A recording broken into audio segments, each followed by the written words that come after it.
So let's see if they can get those same sort of champions once again as we head into picks and bans for Game 2 of this Best of 2 series. Well, we're going to have an Olaf immediately taken away. That's, of course, the target at Cabochard. It has been one of his favorites. And then the ever so powerful Vladimir is an answer. So far, not affected by the previous game, just going for the power picks. Well, in the game before, we did see Azir, Karma, and Gragas being taken away as the bans for Vitality, and then Vlad, Ashe, and Olaf coming away from Schalke. So Vitality now being on the red side of the rift, forced to ban away the Vladimir. Olaf is still sticking the same for Schalke.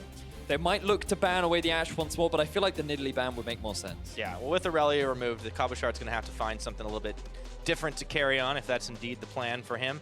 Ashe is once again banned by Schalke, so that rounds out theirs. And Azir's taken away once again, so a lot of mid targets at Fox, and with good reason. We didn't talk him up for nothing. Certainly seems to be the case, and I mean, I'm glad we chose our top lane matchup as our featured matchup, because in all honesty, it's been a really impressive one so far. While they haven't been toe-to-toe, the impact that each top laner has had this game really brings us back to, I mean, the old Cabo versus Steve matchup, where Cabo was on a carry, Steve was on a tank, and well, honestly, Cabo just made Steve look like he could do absolutely nothing in that game. I mean, it's what we saw last split and what we expected last split. This time it was very different. The Nidalee is banned away as the last. It's by Vitality to prevent that first pickup. Yeah.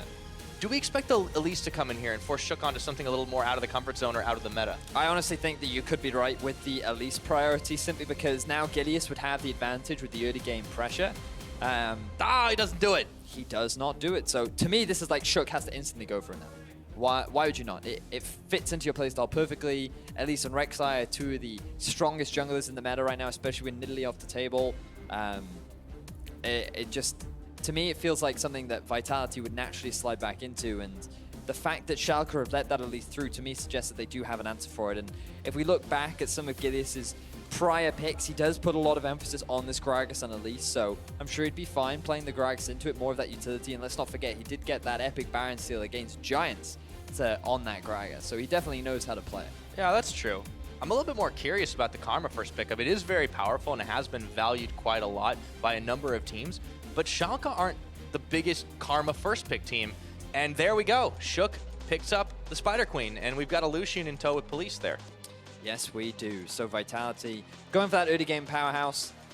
Someone in the duo with the Lucian and the Elise, because Lucian, he now has options in his build path. We've seen today the Essence Reaver into Rapid Fire Cannon build coming out from Cobby, which means that you are working more towards the late game or the mid to late game. You have more scaling.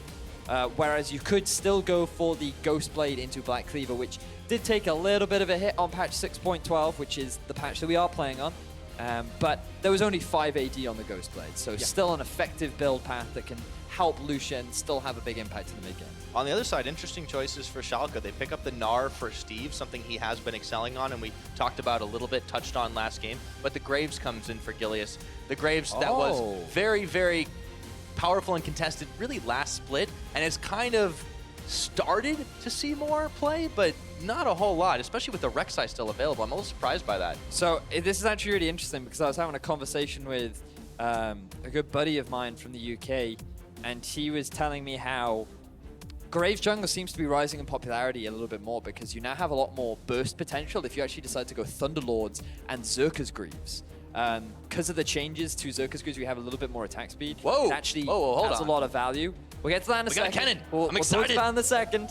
We'll get there. I am also a Kennen expert, which is great. Okay, excellent.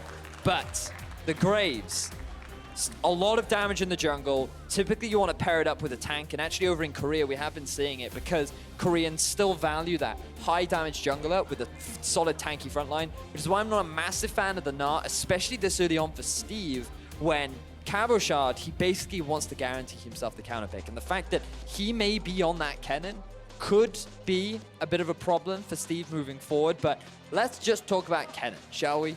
Because Kennen had changes in the Mage update that made him so good that I thought he was going to suddenly burst back into the meta, because now his ultimate hits everybody, and the energy costs have been slightly reduced.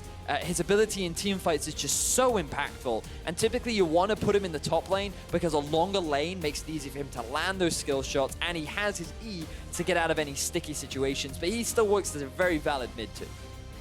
Well, we'll have to see if that's the choice, but we know Kabashard, it's the kind of champion he can go back to those roots that he does indeed like to dip back into every now and again. For Schalke, on their side, they pick up the Sivir AD carry for Rales, and the Swain once again comes into play.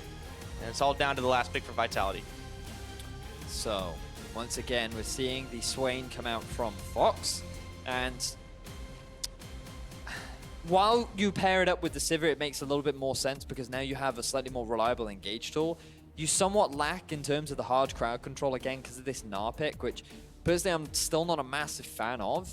I felt like you could have picked something a little bit safer here. The Trundle perhaps would have acted as a solid split push threat, but I guess what they're going for with the Gnar is, with the ultimate, you do have the potential for the flank engage, and I guess when you pair it up with the Sivir and the Karma as well, you can just run at your opponents, and you're definitely not lacking damage when you have a Graves, a Swain, and a Sivir in the mid, in this three-man trio pair. So, do quite like this damage threat coming out from Schalke, but I do worry about their ability to actually lock down their opponents. Yeah, on Vitality's side, very bold to take the Varus into a composition that can, really ruin your day if you get anywhere near them. You see Flash Ghost Summoners, of course, but, Vitality's game plan here, they've got a lot of lockdown tools themselves. Oh my word. I mean, crowd control seems to be the name of the game for Vitality because if you think about the way in which they want to play their fights, you have a flank TP coming from the cannon. You might not even need a flank TP. You just flash in, you get your ultimate down. You can land that ultimate onto all 5 members. He then stuns multiple targets up. The Chain of Corruption comes out, and because they're all stunned, it buys enough time for the chain to spread out and then root all the other members on that team. And then you can just have Police cleaning up the fights in the backline while Kasing just provides that utility, provides the disengage as well. So I actually like this heavy, again, this heavy carry style of play that Vitality are running. And I think it's going to be really exciting to see how they make it work. Simply because it's great to see Kennen back in the meta once more. Oh, yes, indeed. It's definitely going to be an interesting matchup, to say the least. Will the lockdown comp prevail against the group and win?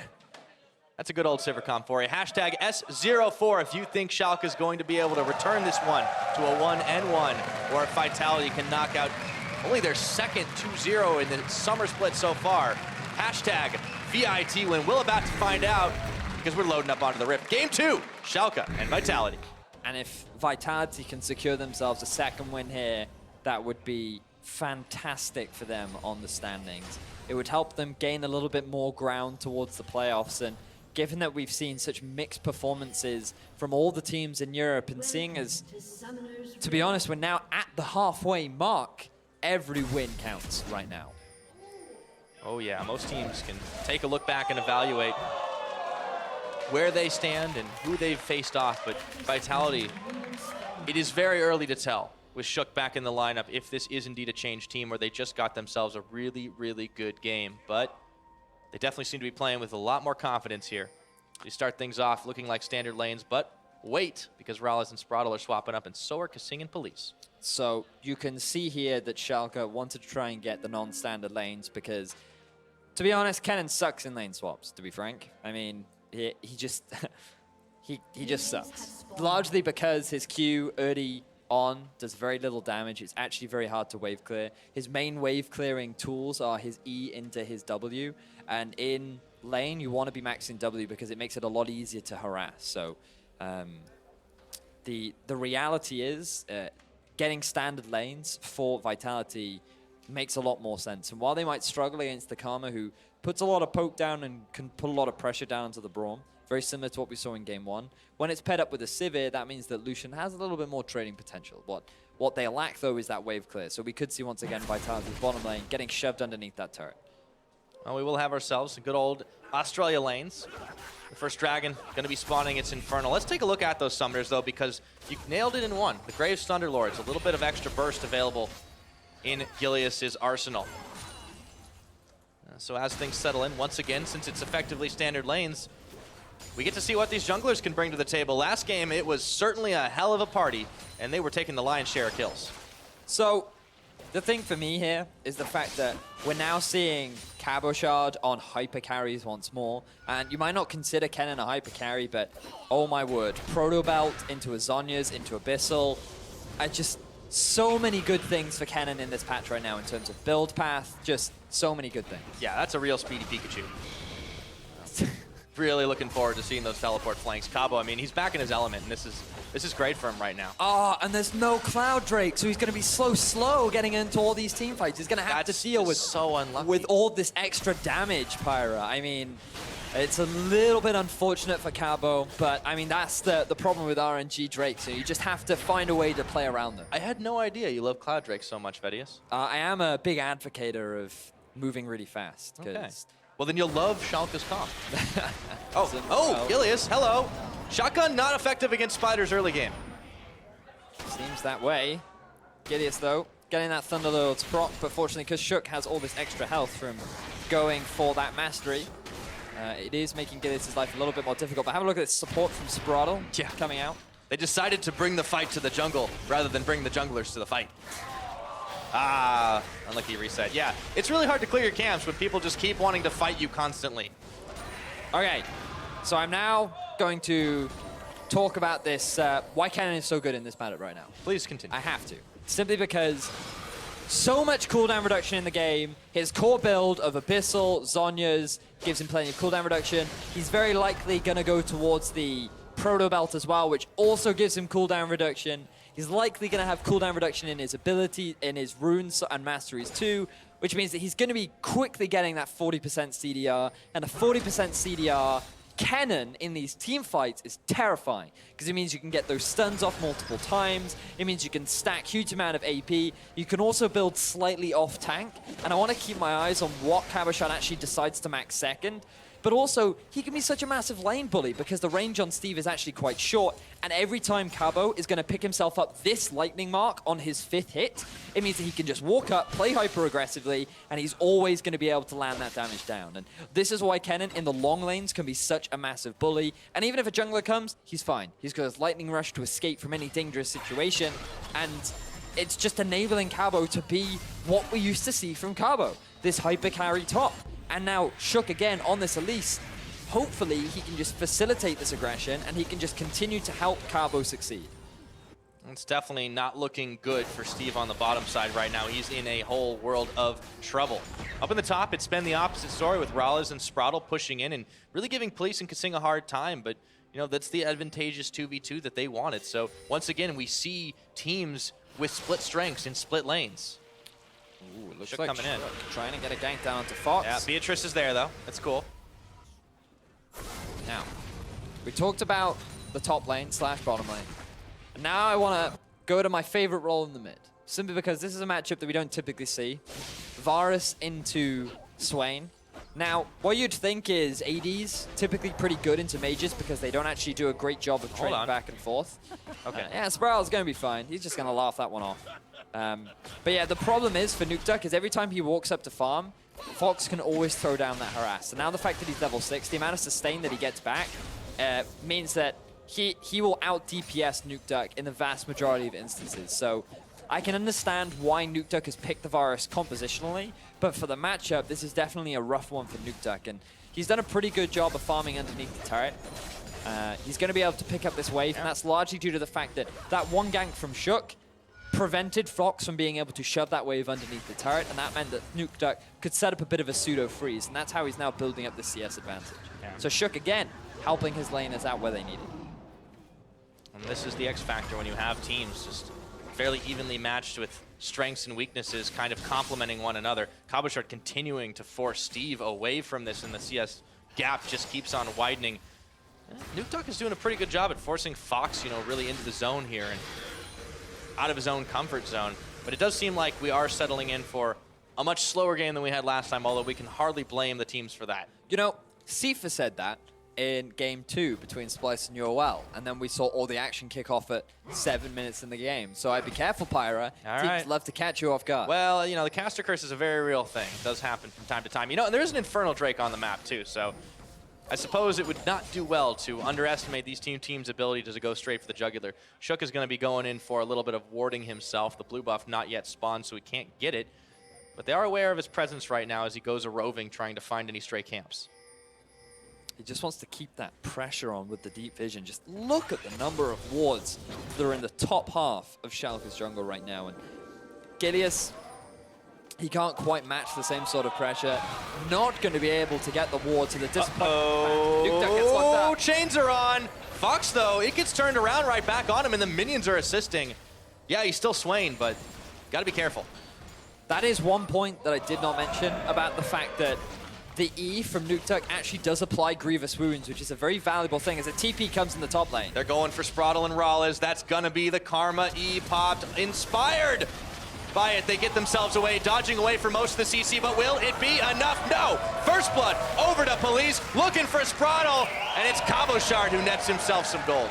Clean execution coming out from Vitality. Rawlez had already burnt his flash, same for Spraddle to try and avoid the engage from Shook, and that made it so easy for Cabo to guarantee that his ultimate would land. And in all honesty, that was just a bit of a misplay from Schalke. They should have been more mindful of Cabo rather than Shook, and they end up getting punished for it. And Cabo picking himself up his first kill of the game is going to be massive for this Kennen. Yeah, on the other hand, Schalke have taken the moment's pause to start themselves up the Infernal Drake. They're going to be playing for that late game, 8% scaling, coming in oh so handy at later stages. With Steven Gilius doing it, no response since they hopped right over the wall. So Vitality might have gotten themselves 2 quick kills, but they do pay for it. Yes, they do. And to be honest, with the Infernal Drake gone, it is going to hurt them as the game progresses. But I mean, if you've got a gold lead, then what really is an Infernal Drake, eh? So, have a look at this collapse coming out from Vitality. Double flash gone from Schalke. Makes it so easy for Cabo to land the ultimate onto multiple targets. The red rain of lightning falls down upon his opponents, locks them in place, and enables Vitality to get themselves an easy double kill. Yeah, things settling back in just a little bit. That is Vitality with a solid gold lead here, though they are behind the Drake. No towers taken just yet. They did send a pounding onto the top side one, and oh, would you look at that? We're gonna have another Infernal Drake coming up pretty soon. Oh my, juicy, juicy. Well, I think we kind of need one after what happened last game.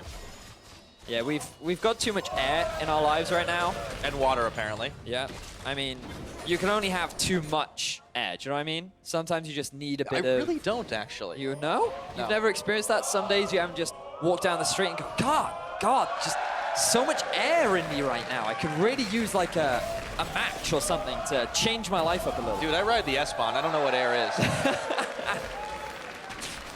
So many people are not going to get that reference. Yeah, if you're in Berlin and you take public transit, it gets a little cramped in the summer. That's all I'm going to say. All right. Gilius up here on this top side is trying to zone the rest of Vitality away so they can get some free time on the tower, but looks like we might settle in for a trade. Steve, however, does have Meganar approaching, even with Shook coming in the 1v2. I'm not sure about this one. I think they can honestly go for the dive. Cabo has his ultimate up, but they're just going to concentrate their efforts onto the turret. Steve, with his Meganar, could look to try and turn this one around, or at the very least just defend his turret. But Vitality, they want to exchange, and I think they're going to get the exchange. Yeah, it was a quicker trade for Schalke, or so it seemed, but they were able to knock it out of the park real quick from the previous damage, and 3 Schalke members still on this top side taking away jungle camps and, you know, empowered by the fact that they know Shook's not at home. Decided not to commit to it, though. They didn't have the minion wave. Culling also coming out from Police prevented any real investment into that tier 2 turret in the top lane.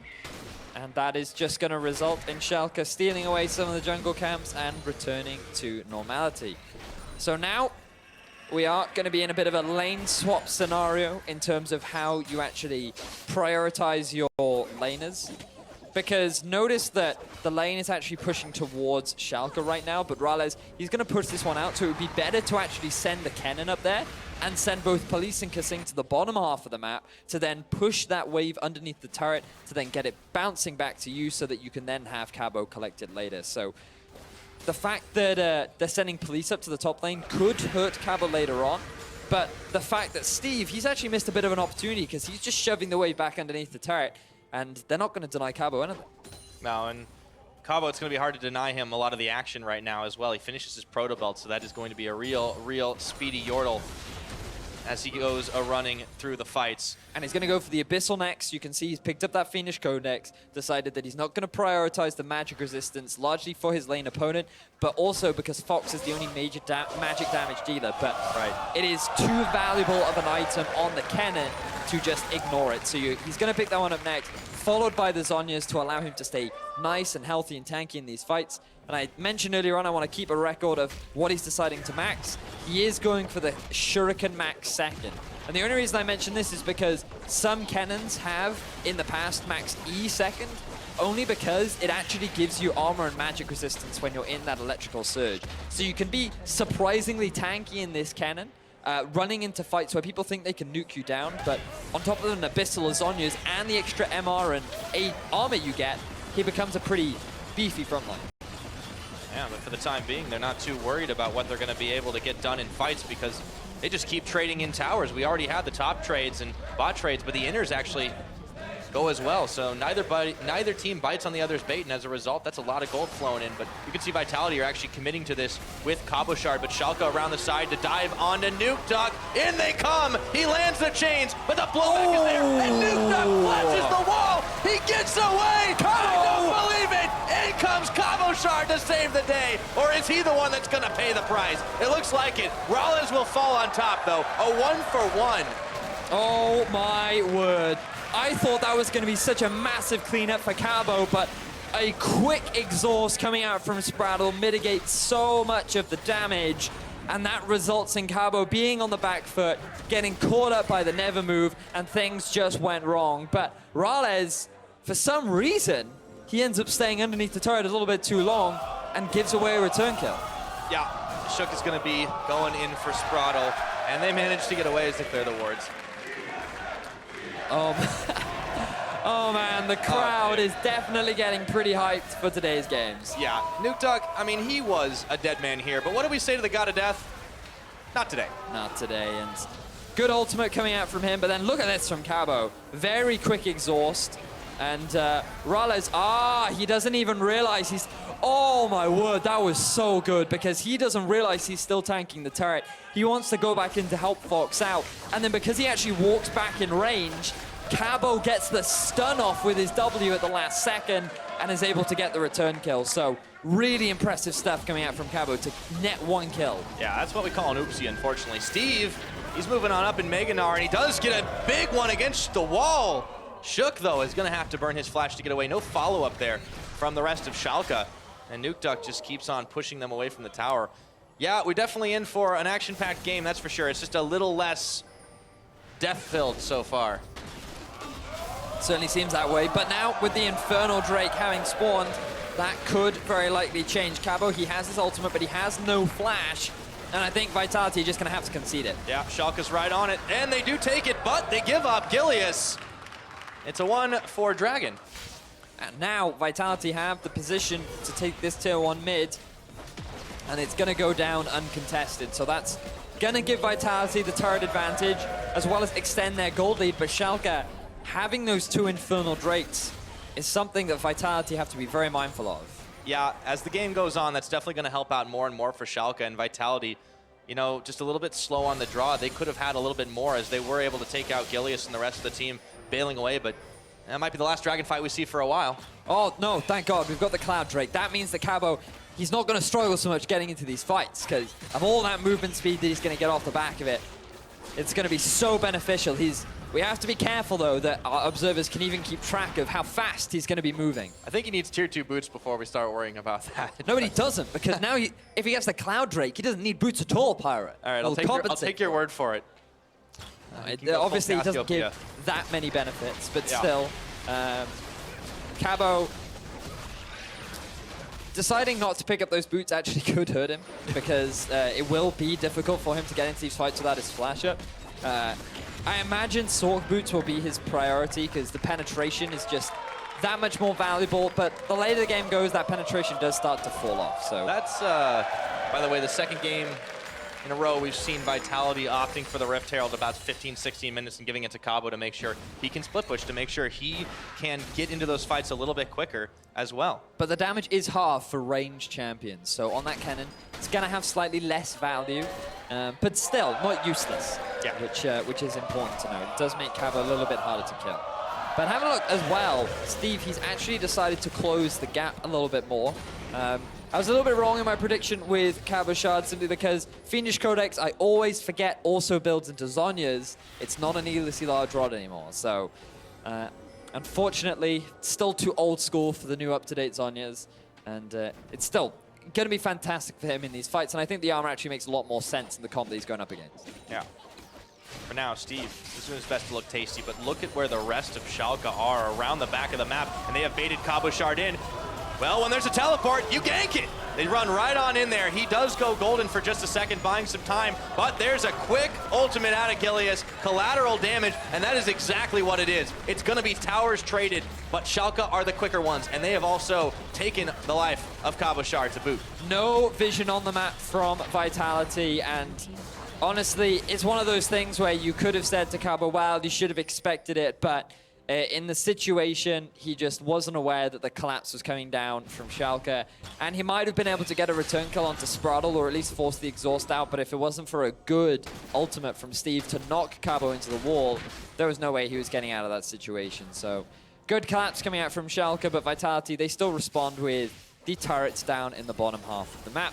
You can just see, so unfortunate for Cabo. He wasn't expecting it at all. He used his Proto Belt to help clear the wave, and that's one less escape, that you have to get out of that situation. Yeah, I mean, they were able to trade down on the bottom side, but clearly you don't want to lose a man, especially when you're the ones trying to maintain that gold lead. So Schalke get a bit more back from them in this game, as we're not quite 20 minutes in, has really been full of a lot of these skirmishes, a lot of these catches, a minute until the Baron spawns, and obviously the teams won't go there real quick but you know, if they start grouping up and trying to apply those pink wards that are filling the inventories of Vitality right now, not to see where they decide to focus their attention.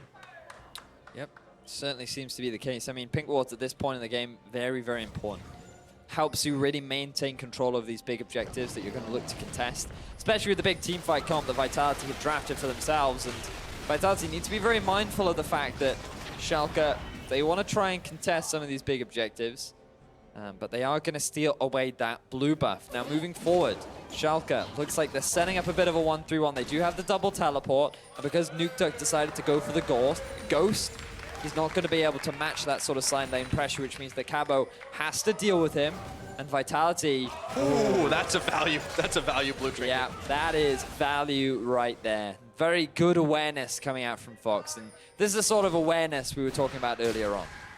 But you can still see in the builds alone how Schalke are fearing and respecting Cabo Shard right now. 3 Merc Treads across the board. Oh, yeah. Yeah, that just says we don't want to deal with you.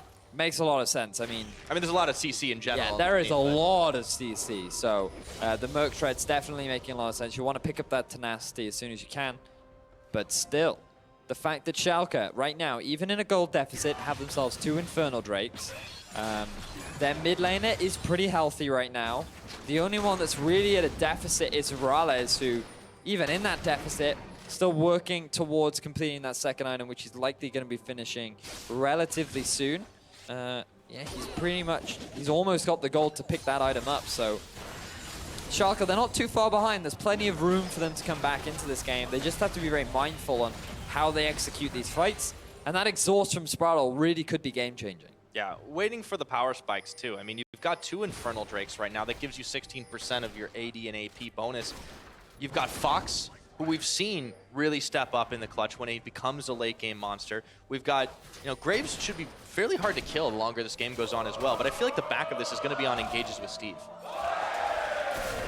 The Steve engages will be important, but you also have to bear in mind that Rales can force these fights as well. It's not that hard to... Rales on the hunt into the Spraddle Mantra E means that you have a very quick comp.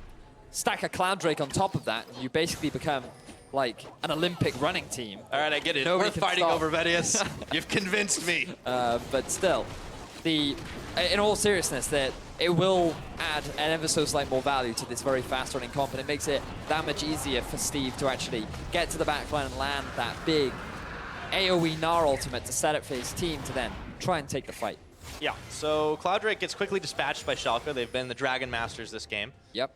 And even though they're down about 3,000 gold here, Vitality have not really punished them any further. They've not gotten any deep vision outside of a couple of stray wards in that jungle. The one gank attempt they did make in the last few minutes was thwarted by a blue trinket. Schalke seem to have stopped them from really pushing their edge. Thing is, for Vitality, that's fine, because they are a composition that is more about 3-item spike rather than the 2. Because Lucian, going for more of the scaling build in the S04 rapid fire cannon, going to be looking to pick up, I believe, an Infinity Edge next, followed by Nukeduck. He wants to complete that Mortal Reminder to help deal with the Swain. And then Cabochard, he wants to finish what looks to be a Void Staff. So decided not to go for the Abyssal Scepter. I can understand why, but I feel like he loses a little bit from it. Instead, he still wants that penetration and has decided to pick up the early ability power in the form of that Void Staff for his 3rd item. Once these 3rd items are done, that's when Vitality is saying, okay, we feel a lot more confident to try and force these fights right now. And so as long as Schalke just keep farming along and allowing Vitality to do this, I think Vitality are okay with that. Well, Schalke, they're the ones that went to hunting, but it's Gilius who gets caught. He does throw down collateral, dashing away. Quick draw to avoid the damage, but that is going to be all there is to that fight. Meanwhile, the push continues. Teams keep banking that gold, waiting for those 3rd items, waiting for those 4th items, just continuing to let the game progress as it will. 23 minutes on the clock is the current time, and Baron starts to get more and more real. Teams pinging it out. I'm just keeping my eyes on these itemizations because I'm just waiting for the next big spike, and that reason for the teams to press that go button, because I do feel like the next fights will be explosive. I mean, how can a fight not be explosive when there's a cannon in the game? You know, it's so good at team fighting, can have such a monumental impact. But fair play to Steve. What was a very rough laning phase, he has come back into nicely. 0-0-2 right now, decided to go for the Frozen Mallet build to help stick to his targets. And he's now got the level advantage, the farm advantage. And in these 2 fights, I do honestly feel that the top laners are going to decide the actual outcome. Yeah, just imagine the split push pressure for the time being, and that means that Vitality aren't really going to be able to push down too much in multiple lanes. So for Schalke, it does seem like they're pretty happy just kind of pumping the brakes and allowing Vitality to try and come to them. And they can always turn it back on when they want, but they've got to survive. Spraddle, a big chunk of damage taken out of his health bar from the culling, and Gilius now getting collapsed on Kasing, flashes, fissures, but does not find a target. He is going to force the flash out of Gilius, though, which could come to bite him in the backside later on. But Nukeduck is just putting so much unrelenting poke down that, in all honesty, Schalke have no answer for. That's forcing them back, and that could allow Vitality to potentially go for a very quick Baron play, but there's always the risk of the collapse coming out from Schalke. Yeah, they're indecisive, not wanting to go in there, and with a blue trinket sweep in, they know on Schalke's side that that is not happening anytime soon. So Vitality go right back to the mid lane, and the 2 top laners continue to push each other in either side. Top lane all forgotten. This is the 4-1 versus 4-1, a poke battle with Nukeduck leading the charge. This is it. I mean, when you have these 4-1 setups, there are no answers for Schalke to stop Nukeduck just getting all the poke down that he wants. He's got himself the blue buff. He has the Ghost Blade completed. And to be honest, I mean, what does Schalke do? They can't force a fight with that Steve. If he wants to go for a TP flank, you're then going to have to try and force something that is great for a Kennen, because the best case scenario for a Kennen is not one where he starts the fight, but one where he can join a fight halfway through that's already begun, because it means that he's not the priority. And as long as you're not focusing your attention into shutting the Kennen down, that's really when he can shine in these exchanges. So after some more chip damage on that tower, Vitality retreat over towards the Baron pit, and they start to set up the vision they need to be able to take it out. Scuttle Crab cleared away. Police is real quick on the draw right now, and they start to set up the Death Rush. Will Schalke take the bait? Not after Spraddle checks into a very quick arrow. Look at Cabo. Oh, he was just sitting on the base, waiting to use that home guard teleport play, realizing that the play wasn't going to happen, so he's going to pick up that farm in the bottom. Nukeduck's just drawing his bow as I go for that pink ward. I dare you. He's constantly pumping those arrows out right now. The quiver's never running out, but Steve just comes right in the middle of it. He's about to get Mega Gnar here, but Nukeduck, he lands the chains, and Steve, he's gone Mega, he hops out of it. That's a key ultimate used. Nukeduck underestimated his own damage, and he was putting a lot of work onto Steve. But then Nukeduck was a little bit indecisive as to whether or not he wanted to commit to the fight, and that enabled Steve to not only get into Mega Gnar, but also jump away just as the ultimate was coming out. So, bit of a wasted ultimate from Nukeduck, but it's not on that long of a cooldown. 45 seconds until it is available once more. And so then that will enable Vitality to just, you know, it's not going to hurt them in the long run. No, that's for sure. They're still rocking that gold lead. It's just shy of 3,000 at the moment, and Cabochard starts to shove the wave once again further back down in that bottom side, while Fox had been dispatched up to the top lane to do the same. Vitality still keeping vision control around this map. It has definitely been a game of wards killed. You're right to cheer for him. Things feeling a lot more tense right now. Whichever team pulls the trigger, I mean, this is it. See, like, do you want to be the team that pulls the trigger, potentially walks into the Swain, into the Gnar ultimate? Yeah, or teleports up across the board, too. Do you want to just allow time for things to potentially go beyond your control? Because look at this, Steve, he's now got himself another level advantage. He's 16 to the 14 of Cabo. Yeah, Vitality have committed to the Death Brush. And right now, it's not really doing them any favors because Schalke are way too wary of this. Steve is going to solo out the Ocean Drake here. That'll give a little bit of extra regen if they deal too much of Nukeduck's damage onto these key targets. So Schalke are perfectly happy waiting this one out, playing the siege game. Definitely seems that way. As picking up that Ocean Drake going to be very valuable, especially against the poke of Nukeduck, because the regen just, it gives you more health based on the amount that you're missing. So the more poke you take, the more value that you're getting out of that Ocean Drake.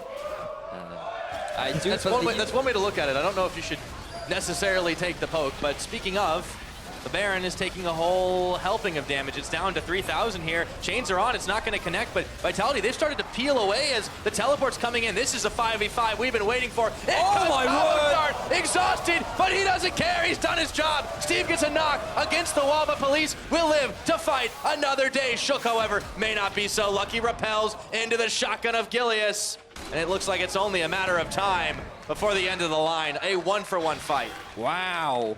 I thought that was going to be such a big turning point, but that again, the clutch exhaust coming out from Spraddle prevents Cabo from being able to clean up the fight. And Nukeduck, by himself, prevents Schalke from being able to get that Baron. 1-for-1, no Baron taken, game resets. That is how much they fear the Nukeduck. Starting the Baron with 4, one arrow comes in like, okay, we gotta go. We can't deal with this anymore. Nukeduck is going off right now. He certainly is. I mean, this Varus is one scary pick. Yet to complete his third item, but he is going to go back to base with a large heaping chunk of gold. And Cabo now with that Void Staff as well, going to benefit him a lot, especially against that Locket of the Iron Solari that has been finished for Spraddle. So there's the mortal reminder coming out from Nukeduck. Always something that you want to be picking up against these champions that gain a lot from regeneration. As the final Drake of the game will be that Ocean, but let's have a look at how this fight plays out. Unfortunately, Nukeduck a little bit preemptive on his ultimate. Could have bought a little bit more time. The re-engage coming out from Cabo, completely unexpected from Schalke. And I feel like it was a little bit of an early Zhonya's from Cabo. He wanted to try and get at least one tick onto both Spraddle and Rallas to then ensure the likelihood of landing a stun. But unfortunately, he wanted to just go into Golden the moment that exhaust came down. And I mean, yeah. So now, he has his ultimate, exhaust is down. This is a good opportunity for Vitality to try and force a play. But Schalke, they're actually the ones that are trying to engage. Yeah, Steve's on the back. That's a massive Gnar. In comes Fox, and oh my word! That is Vitality dropping down to 0. Schalke with a classic pincer. Take out 4 and look to Baron. And I thought Vitality had the wombo combo, but Schalke, unbelievable execution. And off the back of that, they're going to get themselves the Baron, and they're going to take firm control of this game. That busts the doors wide open here. Baron going to be taken, no contest, as Police is the only one who lives to tell the tale of an epic fight. Schalke now in control. Just ridiculous. I was not expecting that to be the game-changing play. We've been talking so much about, do you want to be the team that engages or gets engaged upon? And Schalke quickly decide, enough of this back and forth. Let's just force the fight. Cabo had his ultimate, they didn't have exhaust. They're not going to be able to get themselves an inhibitor, but they can be pretty happy with what they've gained. Oh, you can say that again.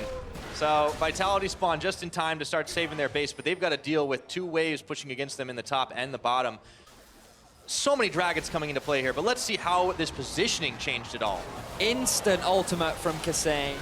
Into the stun, Fox coming in from the flank, Gilius landing his ultimate and damage onto multiple targets, and then on top of that, the multi-target damage coming out from Rales. Just everything lined up so beautifully. Like I'm looking up in the ceiling right now with my eyes closed, you know, just very much the, perfect, so good. I mean, that's one of those, you know, wombo combo moments that will live on for eternity. So good coming out from Schalke. Yeah. Every time you hear that Sivir ult, you start to hope that something like that might happen again. On the hunt, Pop, looking for Kasing and Police, who are hot-footing it back into their own base. They have lost a lot of ground in a short amount of time. Next Dragon, as you mentioned, the final non-Elder of the game is going to be the Ocean, but you know, with the way Schalke are controlling right now, they may not even need to opt for it here. Waiting around the corner. A little bit of an anticlimactic ultimate coming out from Rales. Not going to force any objective, but again, also pretty low cooldown, so it will be ready for the next fight. Big question now, as we always have with a lot of these middle-of-the-pack teams, is how can they now break into the base of their opponents? They have the 1-4 setup, they have the Baron-empowered minions, but there is a lot of poke and a lot of wave clear coming out from Nuke Duck that Schalke have to somehow find a way around.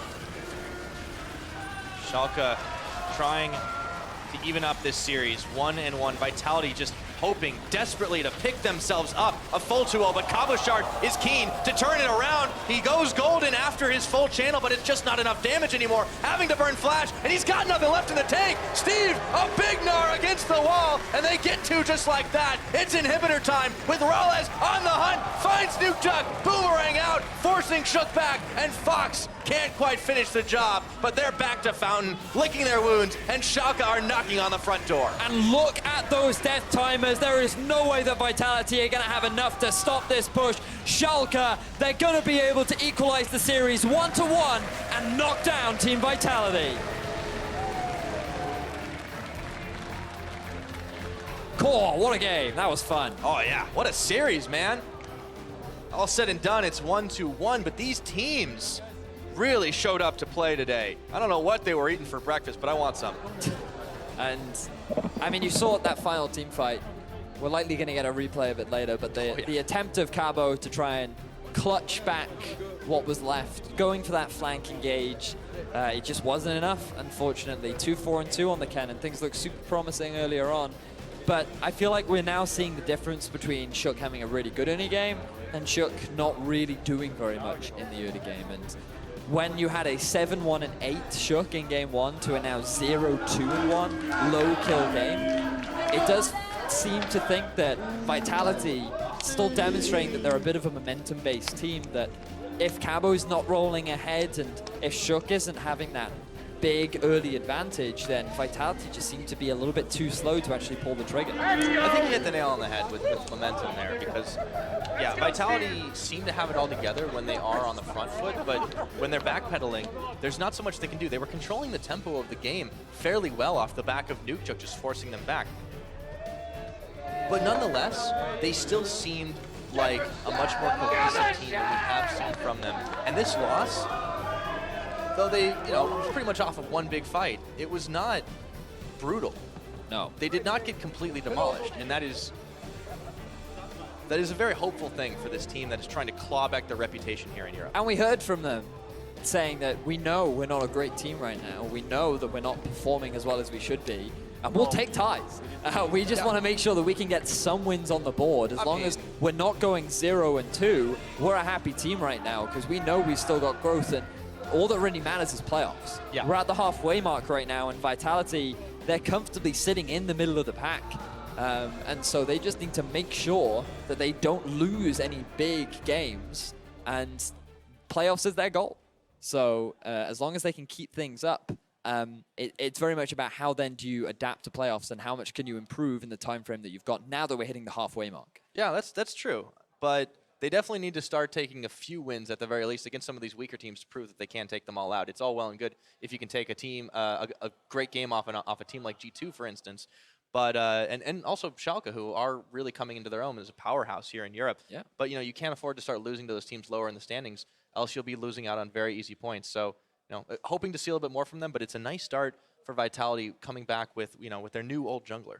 Certainly is. And just backtracking to what actually happened in that game, Vitality once again running a multi-carry sort of composition, at least slightly less so than the Nidalee, but just resonates really how Shook was on an early game jungler, but he just didn't seem to have the same sort of opportunities that he was having in game one. We saw a couple of early ganks in the mid lane, but he never really went to his duo lane of Police and Kasing, and I find that very interesting. Perhaps it's a take back onto his playstyle of when he used to play with Hjarnan. When we look at Hjarnan and Kasing, they didn't really require many jungle resources. They were just a very solid bot lane that were very consistent. And now with Police, who perhaps needed a little bit more support to really shine. I mean, he had a great scoreline, 2-0-2 on the Lucian. Definitely wasn't underperforming, but I felt like there were many opportunities for Shook to look for a potential play. And other than that great TP 4-man gank they made, there were no really other plays made by Vitality to get their duo pair ahead.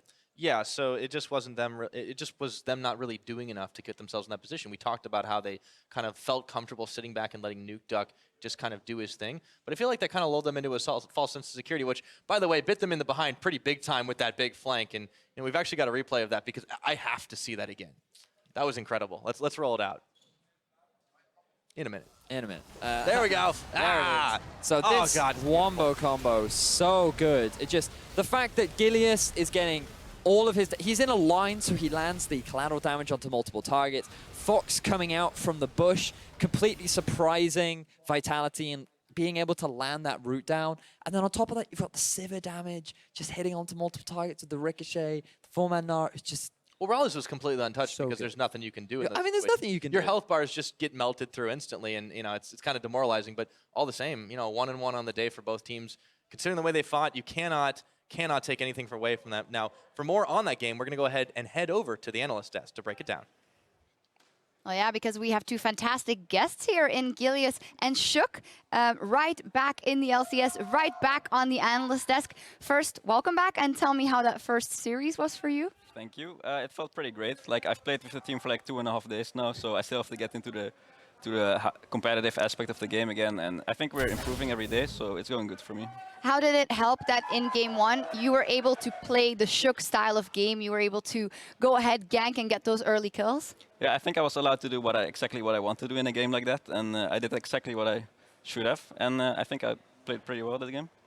Yeah, we saw you go top lane in game one. Gilius, you must have been prepared for that. What was your thoughts heading into this game? Going like, oh, it's Shook and Cabochard, I've got to defend against that. Yeah, like I always knew that he's gonna just camp top lane because like from the past splits, I know Shook as the top lane camper, but I was a bit late for the counter gank at the first blood, so that got Shook really ahead and Cabochard, so we couldn't really deal with the Irelia, and yeah, that's why we lost. Was that then a specific adjustment for you guys going into game two, just to not let that happen again?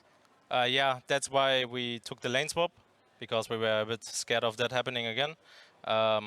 Even though they matched our lane swap, I think we played really well, like control-wise. I didn't allow Shook to like do whatever he wants. I was invading him, so yeah. Shook, what is your experience of playing with Vitality? I know you've only played with them like 2.5 days now, but again here on stage, before and now that you rejoined them?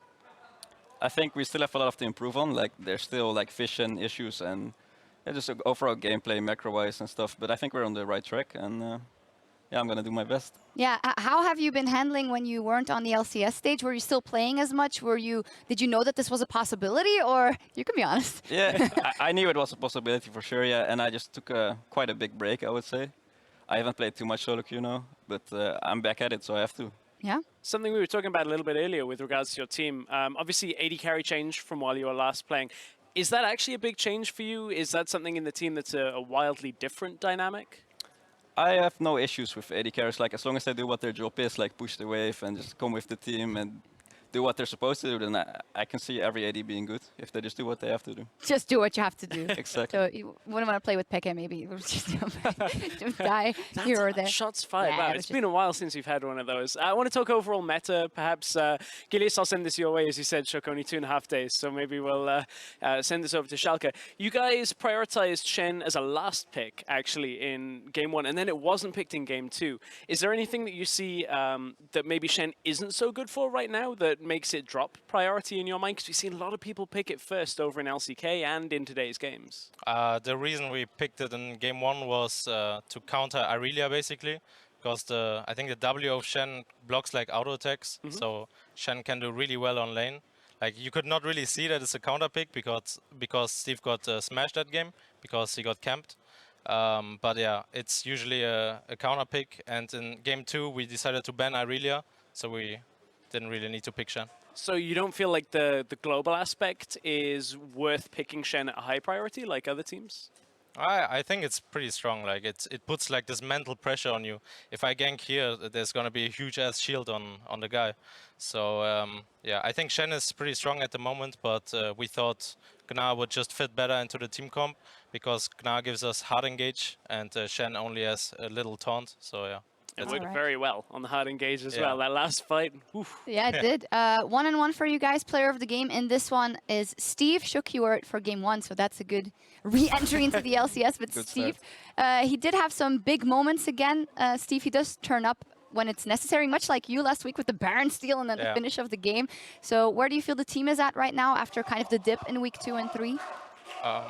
I don't see anything right now. Oh, Yeah, a it's lot got of the noise. cheering here, right here.